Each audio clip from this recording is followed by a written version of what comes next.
ನಮಸ್ಕಾರ. ನಮಸ್ತೆ ಸರ್. ಹೇಳಿಮ್ಮ. ನಮಸ್ತೆ ಗುರುಗಳೇ. ನಮಸ್ಕಾರ. ಇದನ್ನ ಬೆಂಗಳೂರು ತ್ಯಾಗರಾಜ ನಗರದಿಂದ ಮಾತಾಡ್ತಿದ್ದೀನಿ. ಹೇಳಿ. ಅದು ಇದರಲ್ಲಿ ನನಗೆ ಇದು ಹನುಮಾನ್ ಚಾಲೀಸ ಹಾ. ನಾವು ಇದ್ರಲ್ಲೇ ಹೇಳ್ಬೋದಾ ಅಥವಾ ಕನ್ನಡದಲ್ಲಿ ಹೇಳ್ಬೋದಾ ಅನ್ನೋದು ನನಗೆ, ಈ ಖಂಡಿತ. ಅವಧಿ ಭಾಷೆಯಲ್ಲಿ ಇದೆಯಲ್ಲ ಅದನ್ನೇ ಗೊತ್ತಾಯ್ತು. ಹೇಳ್ಬೇಕು ಗೊತ್ತಾಯ್ತು. ಅಥವಾ ಕನ್ನಡ ಭಾಷೆಯಲ್ಲೂ ಹೇಳ್ಬೋದಾ ಅನ್ನೋದು ಗೊತ್ತಾಯ್ತು. ಪ್ರಶ್ನೆ. ಖಂಡಿತ. ನಾವು ಯಾವುದೇ ಸ್ತೋತ್ರವನ್ನ ಯಾವ ಭಾಷೆಯಲ್ಲಿ ಬೇಕಾದ್ರೂ ಹೇಳಬಹುದು, ಆದರೆ ಮೂಲ ಭಾಷೆಯಲ್ಲಿ ಹೇಳೋದು ಹೆಚ್ಚು ಪವರ್ಫುಲ್. ಹೇಗೆ ಅಂತಂದಾಗ, ಈಗ ಪೂಜೆಯನ್ನ ಯಾವ ಭಾಷೆಯಲ್ಲಿ ಮಾಡಬೇಕು? ವೈದಿಕವಾಗಿ ನಮ್ಗೆಲ್ಲ ಪೂಜೆ ಕೂಡ ಸಂಸ್ಕೃತದಲ್ಲಿದೆ. ಆದ್ರೆ ಕನ್ನಡದಲ್ಲೇ ಕನ್ನಡದ ಪೂಜಾರಿ ಅಂತ ಹೇಳಿಸ್ಕೊಡುವಂತಹ ಹಿರೇಮಗಳು ಕಣ್ಣವರು ಪ್ರತಿಯೊಂದನ್ನು ಕೂಡ ಕನ್ನಡಕ್ಕೆ ಟ್ರಾನ್ಸ್ಲೇಟ್ ಮಾಡಿ ಅದನ್ನ ಕನ್ನಡದಲ್ಲೇ ಮಾಡುವಂಥದ್ದು ಮಾಡಿದ್ದಾರೆ. ಆಚರಣೆ ಆಗತ್ತಾ? ಆಚರಣೆ ಆಗತ್ತೆ. ಭಾವಾರ್ಥ ಅರ್ಥ ಆಗತ್ತಾ? ಅರ್ಥವೂ ಆಗತ್ತೆ. ಪರಿಪೂರ್ಣವಾಗತ್ತಾ? ಪರಿಪೂರ್ಣವೂ ಆಗತ್ತೆ. ಆದ್ರೆ ಮೂಲ ಋಷಿಯಿಂದ ಬಂದಾಗ ಅದರಲ್ಲಿ ಆ ಮೂಲ ಋಷಿಯ ದರ್ಶನ ಸೇರಿರುತ್ತೆ, ಆ ಶಕ್ತಿ ಸೇರಿರುತ್ತೆ. ಹಾಗಾಗಿ ಅದನ್ನ ಮಾಡೋದು ಸ್ವಲ್ಪ ಹೆಚ್ಚಿರಬಹುದು ಅಂತ. ಆದರೆ ಭಾವನಾತ್ಮಕವಾಗಿ ನೋಡಿದಾಗ ನಿಮಗೆ ಗೊತ್ತಿರುವಂತಹ ಕನ್ನಡದಲ್ಲಿ ಮಾಡೋದು ಒಳ್ಳೇದೆ. ಕನ್ನಡದಲ್ಲೇ ಇದರ ಟ್ರಾನ್ಸ್ಲೇಷನ್ ವರ್ಷನ್ ಕೂಡ ಇದೆ, ಸೊ ಅದನ್ನು ಮಾಡಬಹುದು. ಆದರೆ ಅದನ್ನ ನೀವು ಭಾವನಾತ್ಮಕವಾಗಿ ಹೆಚ್ಚು ಸರಿ ಮಾಡಿ ಮೂಲನೂ ಒಂದು ಸರಿ ಕಲಿತು ಮಾಡಿದ್ರೆ ಒಳ್ಳೇದು ಅಂತ ಅನ್ಸತ್ತೆ. ಬಟ್ ನಾಟ್ ಕಂಪಲ್ಸರಿ ಮಾಡಬಹುದು. ಯಾಕಂದ್ರೆ ವೈದಿಕವಾದಂತಹ ಋಷಿಯ ಒಂದು ದರ್ಶನಕ್ಕೂ ತುಳಸಿದಾಸರ ಒಂದು ಕಾವ್ಯಕ್ಕೂ ವ್ಯತ್ಯಾಸ ಇದೆ. ಆದರೆ ತುಳಸಿದಾಸರನ್ನ ನಾವು ಋಷಿ ಸದೃಶ ಅಂತ ನೋಡೋದಾದ್ರೆ ಆ ಮೂಲ ಭಾಷೆಯಲ್ಲಿ ತಗೊಂಡ್ರೆ ಒಳ್ಳೇದು ಅಂತ ಭಾವಿಸ್ತೀನಿ. ಹಾಗಂತ ಬೇರೆದು ಮಾಡಬಾರ್ದಲ್ಲ, ಖಂಡಿತವಾಗ್ಲೂ ಮಾಡಬಹುದು. ಅರ್ಥಾನುಸಂಧಾನಕ್ಕೆ ಆ ಥರದೇ ಹೆಚ್ಚಾಗುತ್ತೆ, ಆದ್ರೆ ಅದನ್ನು ಇಟ್ಕೊಂಡ್ರೆ ಒಳ್ಳೇದು.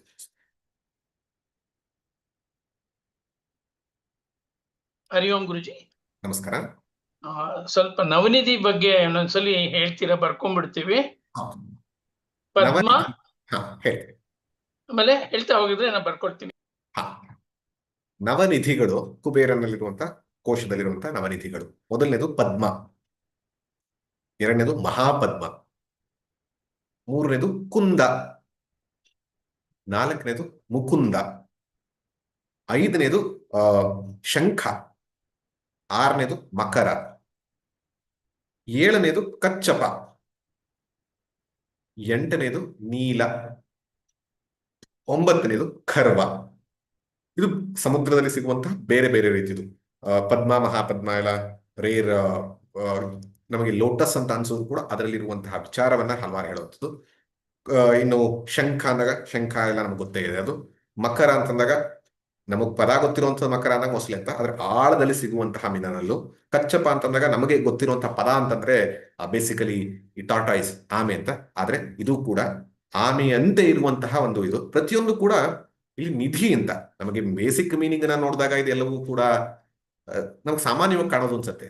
ಇದು ನಮ್ಗೆ ಗೊತ್ತಿಲ್ಲ, ಯಾಕಂದ್ರೆ ಕುಬೇರನ ಹತ್ರ ಏನಿತ್ತು, ಸೆಲೆಸ್ಟಿಯಲ್ ಬೀಯಿಂಗ್ಸ್, ದೈವಿಕವಾಗಿರೋದ್ರಿಂದ ಎಕ್ಸಾಕ್ಟ್ ಏನು ಅನ್ನೋದು ಗೊತ್ತಾಗೋದು ಕಷ್ಟ. ಅದಕ್ಕೆ ನಾವು ಟ್ರಾನ್ಸ್ಲೇಷನ್ ದೃಷ್ಟಿಯಿಂದ ತಗೊಂಡಿದ್ದಾಗ ಪ್ಯೂರಿಟಿ ಮೊದಲನೇದು, ಎರಡನೇದು ಡಿಟ್ಯಾಚ್ಮೆಂಟ್. ಪ್ಯೂರಿಟಿ ಅಂದಾಗ ಶುದ್ಧತೆ, ಡಿಟ್ಯಾಚ್ಮೆಂಟ್ ಅಂದ್ರೆ ವೈರಾಗ್ಯ, ಮೂರನೇದು ಸಿಂಪ್ಲಿಸಿಟಿ ಸರಳತೆ, ನಾಲ್ಕನೇದು ಫ್ರೀಡಮ್ ಸ್ವತಂತ್ರತೆ, ಆತ್ಮನಿರ್ಭರತೆ, ಐದನೇದು ಪರ್ಪಸ್ ಉದ್ದೇಶ, ಆರನೇದು ಡೆಪ್ತ್ ಆಳ, ಏಳನೇದು ಸ್ಟೆಬಿಲಿಟಿ ಸ್ಥಿರತೆ, ಎಂಟನೇದು ಗ್ರೇಸ್ ಕೃಪೆ, ಒಂಬತ್ತನೇದು ಗ್ರಾಟಿಟ್ಯೂಡ್ ಕೃತಜ್ಞತೆ. ಈ 9 ನಮ್ಮ ಹೃದಯದಲ್ಲಿರ್ಬೇಕಾದಂತ ಆಂತರಿಕ ನವನಿಧಿಗಳು ಅಂತದ್ದು ಮುಖ್ಯ.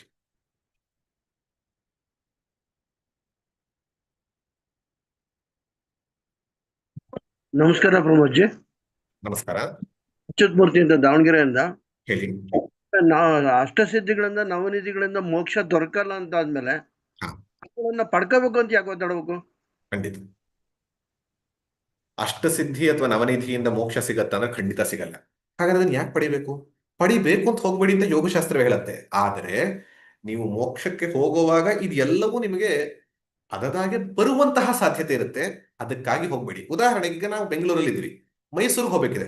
ನಾವು ಹೋಗ್ಬೇಕಾದ್ರೆ ಎಲ್ಲಿಗೆ? ಮೈಸೂರಿನ ಚಾಮುಂಡೇಶ್ವರಿ ಕ್ಷೇತ್ರಕ್ಕೆ ಹೋಗ್ಬೇಕಿದೆ. ನಾವು ಬೇಕಾದ್ರೆ ಅದು. ಆದ್ರೆ ನೀವು ಬೆಂಗಳೂರಿಂದ ಮೈಸೂರಿಗೆ ಹೋಗ್ತಿರುವಾಗ ನಿಮಗೆ ಬಿಡದಿ ಬರುತ್ತೆ, ತಟ್ಟೆ ಇಡ್ಲಿ ಸಿಗತ್ತೆ, ಮದ್ದೂರ್ ಬರುತ್ತೆ, ಮದ್ದೂರ್ ವಡೆ ಸಿಗತ್ತೆ, ಮಂಡ್ಯ ಬರುತ್ತೆ, ಮುದ್ದೆ ಸಿಗತ್ತೆ, ಮೈಸೂರು ಬರುತ್ತೆ. ಮೈಸೂರಲ್ಲೂ ಒಂದಷ್ಟು ನೀವೆಲ್ಲ ಓಡಾಡ್ತೀರಾ, ಕೊನೆಗೆ ಚಾಮುಂಡೇಶ್ವರಿ ಹತ್ರ ಹೋಗ್ತೀರಾ. ನಾವಿದೆಲ್ಲವೂ ಬಯಸ್ಕೊಂಡು ಹೋಗ್ಬಾರ್ದು, ಅದೆಲ್ಲವೂ ಸಿಗತ್ತೆ. ಆದ್ರೆ ಅದು ಸಿಕ್ಕೋದಕ್ಕೋಸ್ಕರ ಅಂದ್ರೆ ಹೇಳಿ ಇದು ಚೆನ್ನಾಗಿದೆ ಇಲ್ಲೇ ಇಳಿತೀನಿ ಅಂತಂದ್ರೆ ಚಾಮುಂಡೇಶ್ವರಿ ಸಿಗೋದಿಲ್ಲ.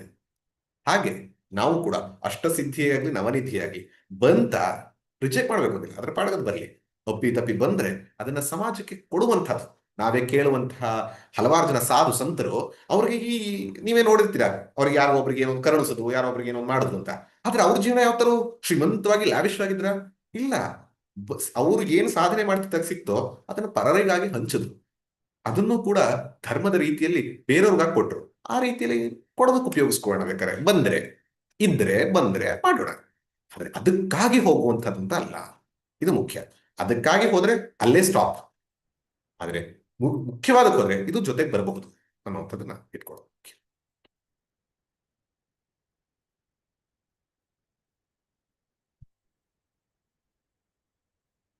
ಯಾವ್ದಾದ್ರು ಪ್ರಶ್ನೆ ಯೂಟ್ಯೂಬ್ ನಲ್ಲಿ ಇದೆಯಾ?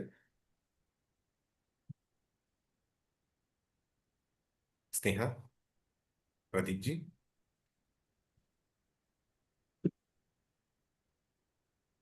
ಶ್ರೀದೇವಿಯವರು ಮಾತಾಡ್ತಿರೋದು ಕೇಳಿಸ್ತಾ ಇಲ್ಲ. ಶ್ರೀದೇವಿ ಅವರು ಇದಾರ? ಕೇಳ್ತಾರ? ಇದೆ ಒಂದ್ ನಿಮಿಷ. ಹೇಳಿ. ನಮಸ್ಕಾರ ಗುರುಗಳೇ, ಕೇಳಿಸ್ತಿದ್ಯೋ ಏನೋ ನಂಗೆ ಗೊತ್ತಾಗ್ತಾ ಇಲ್ಲ. ಕೇಳಿಸ್ತಾರೆ, ಹೇಳಿ. ಅಲ್ಲ, ಈಗ ಇದೆಲ್ಲರೂ ಬರ್ಕೊಂಡಿದ್ದಾರೆ ಅಂತೆಲ್ಲ ಕೇಳಿದಾಗ ನಮ್ಮ ಮನ್ಸಲ್ಲಿ ಏನನ್ಸ್ತು, ನೀವ್ ಇದೆಲ್ಲದನ್ನು ಏನಾರು ಕೊನೆ ದಿವ್ಸ ನಮ್ಗೆ PDF ತರ ಏನಾರು ಹಾಕ್ತೀರಾ? ನಾವು ಪ್ರಿಂಟ್ ಅನ್ನ ತಗೊಂತೀವಿ, ಯಾವಾಗನಾರು ಒಂದ್ಸತಿ ಇನ್ನೊಂದ್ಸತಿ ಓದ್ಕೊಳ್ತೀವಿ.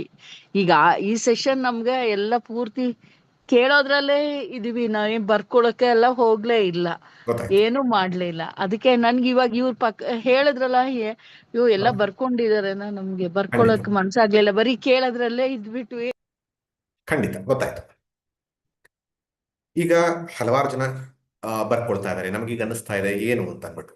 ಇಲ್ಲಿ 2-3 ವಿಚಾರಗಳನ್ನ ಹೇಳೋದಕ್ಕೆ ಇಷ್ಟಪಡ್ತೀನಿ.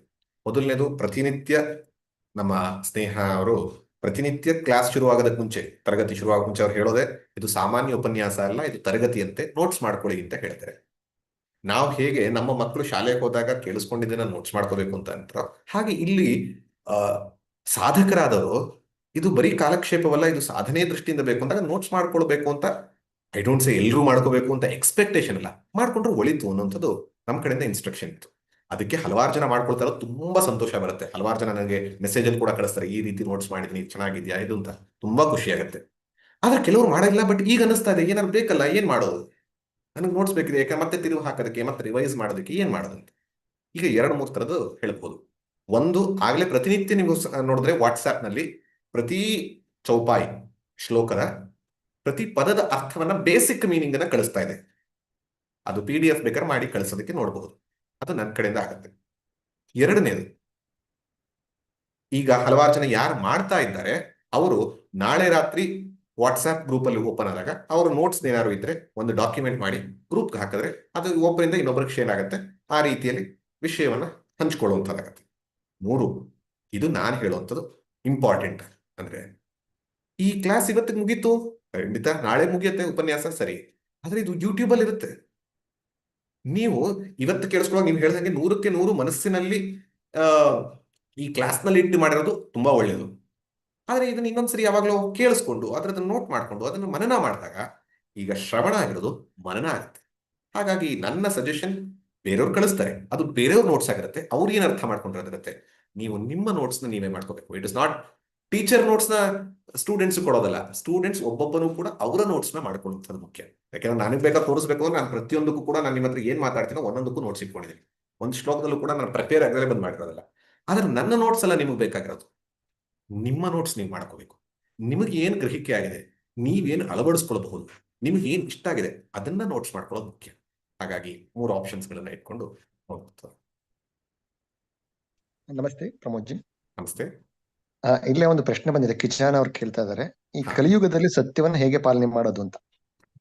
ಕಲಿಯುಗದಲ್ಲಿ ಸತ್ಯನ ಹೇಗೆ ಕಲಿಯುಗದಲ್ಲಿ ಎಲ್ಲಾ ಯುಗದಲ್ಲೂ ಸತ್ಯವನ್ನ ಪಾಲನೆ ಮಾಡಬೇಕು. ಯಾಕೆ 4 ಯುಗದಲ್ಲೂ ಅದಂತೂ ಯಾವಾಗ್ಲೂ ಇತ್ತು. ಕಲಿಯುಗದಲ್ಲಿ ಕಷ್ಟ ಅನ್ನೋಸ್ತರ ಪರಿಸ್ಥಿತಿಗಳು ಬರ್ತಾ ಇದೆ. ಆದ್ರೆ ನಮ್ಮ ಮನಸ್ಥಿತಿ ಗಟ್ಟಿಯಲ್ಲಿರ್ಬೇಕು. ಸತ್ಯವನ್ನ ಹೇಗೆ ಹೇಳೋದು ಅಂತಂದಾಗ, ನನಗೆ ನನ್ನ ಗುರುಗಳಾದಂತಹ ಹರ್ಷಾನಂದ ಸ್ವಾಮೀಜಿಗಳು ಹೇಳ್ತಾ ಇದ್ದು 2, ಸತ್ಯವಚನ, ವಚನ ಸತ್ಯ. ಈ 2 ಪ್ರಾಮಿನೆನ್ಸ್ ಫಸ್ಟ್ ಕೊಡುವಂಥದ್ದು. ಸತ್ಯವಚನ ಅಂದ್ರೆ ನಾನು ನಡೆದದ್ದನ್ನ ಸತ್ಯವನ್ನೇ ಹೇಳ್ತೀನಿ, ಏನು ನಡೀತೋ ಅದನ್ನ ಇದ್ದಿದ್ದ ಹಾಗೆ ಹೇಳ್ತೀನಿ. ಇದ್ದಿದ್ದ ಹಾಗೆ ಹೇಳ್ತೀನಿ ಅಂದಾಗ ಅಗೇನ್ ಇನ್ನೊಬ್ರು ಕರೆಕ್ಟ್ ಆಗ್ಬಾರ್ದು. ಅದನ್ನೇ ಗೀತೆಯಲ್ಲಿ ಕೃಷ್ಣ ಹೇಳಿದಾನೆ, ವಾಕ್ ತಪಸ್ಸಲ್ಲಿ ಅನುದ್ವೇಗಕರಂ ವಾಕ್ಯಂ ಸತ್ಯಂ ಪ್ರಿಯಂ ಹಿತಂ. ಅಥವಾ ನಿಮ್ಗೆಲ್ಲ ಸುಭಾಷಿತ ಗೊತ್ತಿರುತ್ತೆ ಅಂದಾಗ ಸತ್ಯಂ ಬ್ರೂಯಾತ್ ಪ್ರಿಯಂ ಬ್ರೂಯಾತ್, ಪ್ರಿಯವಾಗಿ ಸತ್ಯವನ್ನು ಹೇಳಿ. ನ ಬ್ರೂಯಾತ್ ಸತ್ಯಂ ಅಪ್ರಿಯಂ, ಅಪ್ರಿಯವಾದಂತಹ ಸತ್ಯವನ್ನು ಹೇಳಬೇಡಿ. ಹಾಗಂತ ಪ್ರಿಯವಾಗಿರುವಂತಹ ಸುಳ್ಳನ್ನು ಹೇಳ್ಬೇಡಿ. ನ ಬ್ರೂಯಾತ್ ಸತ್ಯಂ ಅಪ್ರಿಯಂ ಪ್ರಿಯಂಚ ನಾನೃತಂ ಬ್ರೂಯಾತ್, ಪ್ರಿಯವಾಗಿದೆ ಅಂತ ಸುಳ್ಳನ್ನು ಹೇಳ್ಬೇಡಿ. ಏಷಾ ಧರ್ಮ ಸನಾತನ. ಹೀಗಾಗಿ ಗಾಸಿಪ್ನ ಕಡಿಮೆ ಮಾಡುವಂಥದ್ದು, ಕಂಪ್ಲೇಂಟ್ನ ಕಡಿಮೆ ಮಾಡುವಂಥದ್ದು, ಇನ್ನೊಬ್ಬರ ಬಗ್ಗೆ ಬೇಡದಲ್ಲಿರುವಂತಹ ಚಾಡಿಯನ್ನ ಹೇಳುವಂಥದ್ದು, ಇದನ್ನೆಲ್ಲ ಕಡಿಮೆ ಮಾಡುವಂಥದ್ದು ಮೊದಲು. ಆ ಥರದಲ್ಲೇ ಹಲವಾರು ಸರಿ ನಮ್ಮ ಸತ್ಯ ಅನ್ನೋದು ಕಳ್ಕೊಳ್ತಾ ಇರುತ್ತೆ. ಎರಡನೇದು ಸತ್ಯವಾಕ್ಯ ಅಂದ್ರೆ ಸತ್ಯವಚನ ನಡೆದಿದ್ದಿಂದ ವಿತೌಟ್ ಮಚ್ ಆಫ್ ಮಿಸ್ಅಪ್ರಾಪ್ರಿಯೇಷನ್. ನಮ್ಮ ಒಂದು ಗ್ಲಾಸ್ಗಳನ್ನು ಹಾಕಿದ್ರೆ ಇದ್ದಿದ್ದೀನಿ ಇದ್ದ ಹಾಗೆ ಎಷ್ಟಾಗತ್ತೋ ಆ ಸನ್ನಿವೇಶಕ್ಕೆ ಎಷ್ಟು ಬೇಕೋ ಹೇಗೆ ಹೇಳಬೇಕೋ ಅದನ್ನ ಹೇಳುವಂಥದ್ದು. ಇನ್ನೊಂದು ವಚನ ಸತ್ಯ. ವಚನ ಸತ್ಯ ಅಂದ್ರೆ ನಾನು ಏನೋ ಒಂದನ್ನು ಹೇಳಿದ್ದೆ ನಾನು ಫಾಲೋ ಮಾಡ್ತೀನಿ, ಇದು ಕೂಡ ಸತ್ಯದಲ್ಲಿ ಬರುತ್ತೆ. ಸತ್ಯವಚನ, ವಚನ ಸತ್ಯ. ನಡೆದಂತೆ ಹೇಳೋದು, ಹೇಳಿದ್ದೆ ನಡೆಸೋದು, ಎರಡೂ ಕೂಡ ಸತ್ಯದಲ್ಲಿ ಬರುತ್ತೆ. ಈ ದೃಷ್ಟಿಯಲ್ಲಿ ಮಾಡ್ತಾ ಹೋದಾಗ ಕಷ್ಟನಾ? ಡೆಫಿನೆಟ್ಲಿ ಕಷ್ಟ. ನೀವು ಹಾಕೊಳ್ತಾ ಹೋಗಿ ಇವತ್ತು ಒಂದು ಲಿಸ್ಟ್ ಮಾಡಿ, ಪ್ರಾಕ್ಟಿಕಲ್ ಆಗಿದ್ರೆ ಒಂದು ಲಿಸ್ಟ್ ಮಾಡಿ. ಜನರಲ್ ಆಗಿ ನಾನು ಯಾವಾಗ ಸುಳ್ಳು ಹೇಳ್ತೀನಿ? ಯಾರೋ ಒಬ್ರು ಪರ್ಫಾರ್ಮೆನ್ಸ್ ಮಾಡ್ತಾರೆ, ಅದು ಹೆಂಗಿತ್ತು ಅಂತ ಕೇಳಿದಾಗ ಸುಳ್ಳು ಹೇಳುವಂತ ಪರಿಸ್ಥಿತಿ ಹೇಳ್ಬಿಡ್ತೀನಿ. ಯಾವುದೋ ಒಂದ್ಸರಿ ಎಕ್ಸಾಜರೇಟ್ ಮಾಡುವ ಮಾಡ್ತೀನಿ, ಯಾವುದೋ ಒಂದ್ಸರಿ ಗಾಸಿಪ್ ಮಾಡುವ ಮಾಡ್ತೀನಿ, ಯಾವುದೋ ಒಂದ್ಸರಿ ಚಾಡಿ ಹೇಳುವ ಮಾಡ್ತೀನಿ, ಯಾವುದೋ ಒಂದ್ಸರಿ ಇನ್ನೊಬ್ಬರಿಗೆ ತಂದುಕೊಡೋ ಹೇಳುವಾಗ ಮಾಡ್ತೀನಿ.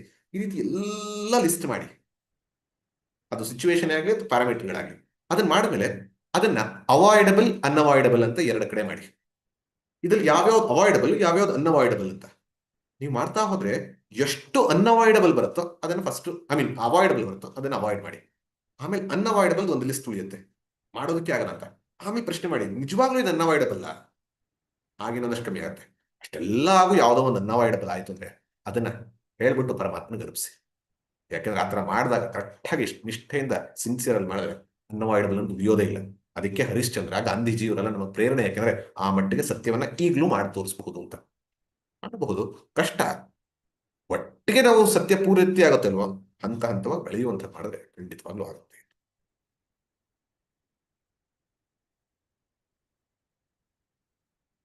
ಸ್ನೇಹ, ಪ್ರದೀಪ್. ಪ್ರಮೋದ್ ಸರ್, ಸಮಯ ಆಗಿದೆ, ಕಾರ್ಯಕ್ರಮವನ್ನ ಪೂರ್ಣಗೊಳಿಸಬಹುದು. ಕಾರ್ಯಕ್ರಮವನ್ನು ಮುಗಿಸೋಣ. ಇವತ್ತು 6ನೇ ದಿನ ಮುಗಿದಿದೆ. ನಾಳೆ 7ನೇ ದಿನ, ಕೊನೆಯ ದಿನ, ಸಪ್ತಾಹದ ಕೊನೆಯ ದಿನ. ನಾಳೆ ಹನುಮ ಜಯಂತಿ. ಹನುಮ ಜಯಂತಿ ದಿನ ಹನುಮಾನ್ ಚಾಲೀಸ ಸಾಧನಾ ಪ್ರದೀಪಿಕೆಯನ್ನ ಸಮಾಪ್ತಿಗೊಳಿಸುವಂತಹ ಕಾರ್ಯಕ್ರಮ ಇರುತ್ತೆ. ಎಲ್ಲರೂ ಬರಬೇಕು, ಹೆಚ್ಚು ಜನ ಬರಬೇಕು. ಹೆಚ್ಚು ಜನ ಒಂದು ಪರಿಪೂರ್ಣತೆ ಅಂದ್ರೆ ಅದರ ಒಂದು ಫಲವನ್ನ, ನಿಮ್ಗೇನು ನಾವು ಜ್ಞಾನ ಪ್ರಸಾದ ಬಿಟ್ರೆ ಇನ್ಯಾವ ಪ್ರಸಾದವನ್ನು ಕೊಡೋದಿಲ್ಲ. ಆ ಜ್ಞಾನ ಪ್ರಸಾದವನ್ನ ಸ್ವೀಕರಿಸಿ ಈ ಒಂದು ಜ್ಞಾನ ಸತ್ರಕ್ಕೆ, ಉಪನ್ಯಾಸ ಮಾಲಿಕೆಗೆ ಯಶಸ್ವಿಯಾಗಿ ಮಾಡೋದಕ್ಕೆ ನೀವೆಲ್ಲರೂ ಕೂಡ ಬರಬೇಕು ಅಂತ ಕೇಳ್ಕೊತೀನಿ. ನಾಳೆ ಕೂಡ 6:20ಕ್ಕೆ ಶುರುವಾಗುತ್ತೆ. ಎಲ್ಲರೂ ಕೂಡ ದಯಮಾಡಿ ಬರಬೇಕು, ಭಾಗವಹಿಸಬೇಕು. ಹಾಗೆ ಇಲ್ಲಿ ಸಿಕ್ಕಂತಹ ಅನುಭವವನ್ನ, ಇಲ್ಲಿ ಸಿಕ್ಕಂತಹ ಜ್ಞಾನವನ್ನ ಜೀವನದಲ್ಲಿ ಅಳವಡಿಸಿಕೊಟ್ಟು ಪರಿವರ್ತನೆ ಆದರೆ ಅದು ಹನುಮಾನ್ ಚಾಲೀಸದ ಉಪಯೋಗ ಆಗುತ್ತೆ. ಧನ್ಯವಾದ.